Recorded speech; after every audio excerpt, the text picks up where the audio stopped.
Hello student, this is Shaheen and in this particular lecture video we will be considering a new topic of chapter number 3, that is economic environment in India.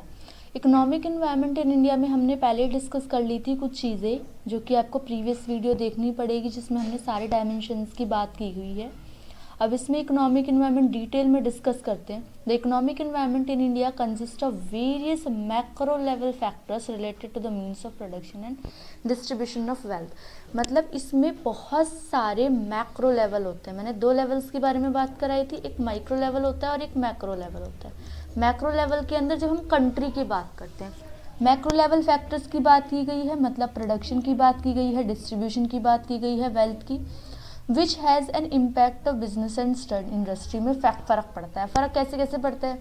Stage of economic development of country, country की stage कैसी है, economic structure country का कैसा है, mixed economy का जो कि पूरी की पूरी तरीके से इकोनॉमिकली रोल प्ले करता है on both the public and private sector में।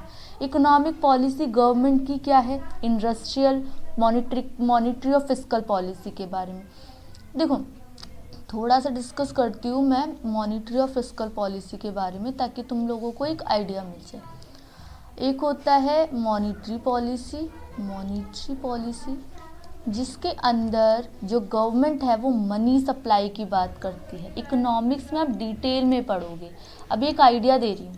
मॉनिटरी सप्लाई मनी सप्लाई को कंट्रोल करती है, कैसे मनी इकोनॉमी में बढ़ेगी या घटेगी, मॉनिटरी पॉलिसी होती है। और एक होती है फिस्कल पॉलिसी जिसके अंदर हम लोग टैक्सेस और सब्सिडीज़ वगैरह की बात करते हैं। तो इससे जो इकोनॉमिक पॉलिसी बनती है ना हमारी कंट्री की, वो कैसी है, ठीक है नहीं है, क्या क्या चीज़ें रोल प्ले कर रही है, उन सब चीज़ों की बातें हम करते हैं हमारी इसके अंदर इकोनॉमिक एनवायरनमेंट के बाद।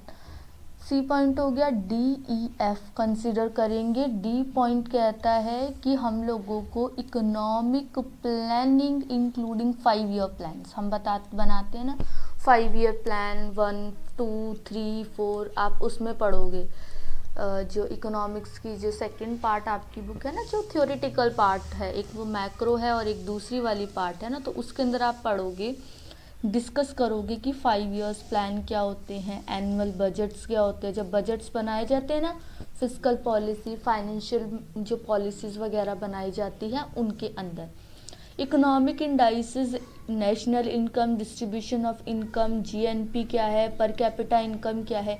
देखो GDP क्या है, GNP क्या है, पर कैपिटा इनकम क्या है, जो पर कैपिटा इनकम पर पर्सन की इनकम भी आ जाती है। डिस्पोजल पर्सन इनकम क्या है, रेट ऑफ सेविंग, इन्वेस्टमेंट कितनी हो रही है कंट्री में, एक्सपोर्ट कितना हो रहा है, इंपोर्ट कितना हो रहा है, बैलेंस ऑफ पेमेंट क्या है, कितनी ट्रांजेक्शन रिकॉर्ड होती है, कितनी ट्रांजेक्शन, कौन कौन सी ट्रांजेक्शन्स रिकॉर्ड की जाएगी एक्सपोर्ट इम्पोर्ट की।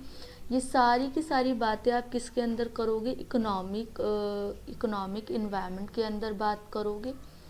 फिर उसके बाद इंफ्रास्ट्रक्चरल फैक्टर जैसे कि फाइनेंशियल इंस्टीट्यूशन, आपके कमर्शियल बैंक्स आ गए, इन सब की बातें। फिर ट्रांसपोर्टेशन, कम्युनिकेशन फैसिलिटीज़ क्या है। तो ओवरऑल आपको याद रखना है कि इकोनॉमिकली जो पूरी की पूरी कंट्री पे जो फ़र्क पड़ेगा वो आपका किस में आ जाएगा, इकोनॉमिक इन्वायरमेंट में आ जाएगा। अब business enterprise in India do realise the importance and impact of economic environment on, economic environment पे फ़र्क पड़ता है। फिर आगे बोल रखा है इकोनॉमिक इन्वायरमेंट, उनकी working condition, almost all annual reports presented by their chairperson. इन सब चीज़ों से इकोनॉमिक इन्वायरमेंट से बिजनेस इन्वायरमेंट पे फ़र्क पड़ता है। अब 1 बाय 1 इंडिपेंडेंस के टाइम पे क्या क्या चीज़ें हैं। The Indian economy was mainly agriculture था, रूरल कैरेक्टर्स था, 70% पॉपुलेशन एग्रीकल्चर में लगी हुई थी, 85% विलेजेस में रहती थी। प्रोडक्शन होता था इरेशनल होता था, प्रोडक्टिविटी बहुत कम थी। ये भी हमारी कंट्री की इकोनॉमी को झलकाता है कि इकोनॉमिक की कंट्री कैसी थी at that time. Communicable diseases फैली हुई थी, हम लोग इतना इंफ्रास्ट्रक्चर फैसिलिटीज़ पे ध्यान नहीं दे रहे थे। तो इन्होंने दो कंपैरिजन किए हैं। एक तो इन्होंने बोला है कि at the time of independence नहीं हुई थी, जब इंडिपेंडेंस के टाइम पे किस तरीके की हमारी कंट्री थी उसके बारे में बात की गई है, और किस तरीके से उन्होंने अभी भी जो हमारी कंट्री चल रही है उन्होंने उसमें क्या है और ऑब्जेक्टिव्स क्या हैं डेवलपमेंट इंडियाज़ प्लानिंग के। तो देखो, रैपिड इकोनॉमिक ग्रोथ हो, सेल्फ रिलायंट हो जाए, हम लोग खुद पे निर्भर करें किसी भी चीज़ के लिए। पहले क्या होता था, हम फूड पार्टिकल्स कह रही हूँ, एग्रीकल्चर प्रोडक्ट्स के लिए भी दूसरी कंट्री यूएसए वगैरह पे डिपेंड करते थे। तो फिर हम लोगों ने धीरे धीरे रियलाइज़ किया कि हम लोगों को सेल्फ रेलिएंट होना पड़ेगा।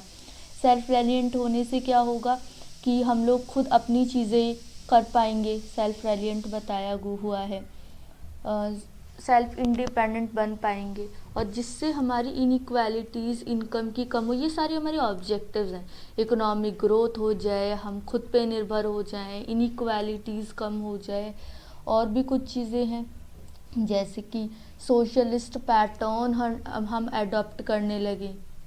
Social pattern of development based on equality पे बेस्ड हो, जो इन सब चीज़ों की बात हमने इकोनॉमिक एनवायरनमेंट में करी है। पब्लिक सेक्टर का रोल कितना था, प्राइवेट सेक्टर का रोल कितना था। फिर इसके बाद FIPB, foreign investment promotion board, automatic promotion was now granted for technological. अब क्या हाल है देखो, इसके बारे में भी पढ़ते हैं। अब की बात क्या बोली गई है कि the broad features of the policy, 1991 में एक पॉलिसी आई थी, लिबरलाइजेशन, प्राइवेटाइजेशन और ग्लोबलाइजेशन। इनकी डिस्कशन ना ही करें तो सही है, क्योंकि ये आपके सिलेबस का पार्ट नहीं रहे। अब LPG आपके सिलेबस का पार्ट नहीं है, ये डिलीशन टॉपिक में है। डिमोनिटाइजेशन भी आपके सिलेबस का टॉपिक नहीं है, तो ये दोनों चीज़ें हम डिस्कस नहीं करेंगे। अब नेक्स्ट लेक्चर वीडियो में नेक्स्ट चैप्टर को स्टार्ट करेंगे। तो तब तक स्टे ट्यून्ड, चैनल को सब्सक्राइब कर दो, लाइक कर दो वीडियो, और बहुत ज़्यादा पढ़ाई करो। ये नहीं कि एग्ज़ाम अभी नहीं है, एग्ज़ाम थोड़े टाइम बाद हैं, तो उसकी प्रिपरेशन नहीं करोगे, खूब सारी पढ़ाई करो, और ताकि अच्छे अच्छे मार्क्स आएँ तुम लोगों के। Thank you for watching.